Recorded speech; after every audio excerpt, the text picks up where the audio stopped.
కనీసం జనసేన కంటే కూడా ఒక సీట్ ఎక్కువ వచ్చినా కానీ వాళ్ళకి ప్రతిపక్ష హోదా దక్కేది.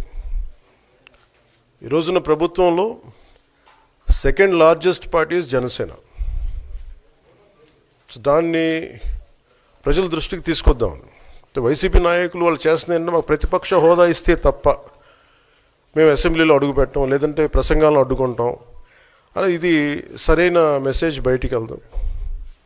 ఇది సరైన విధానం కూడా కాదు.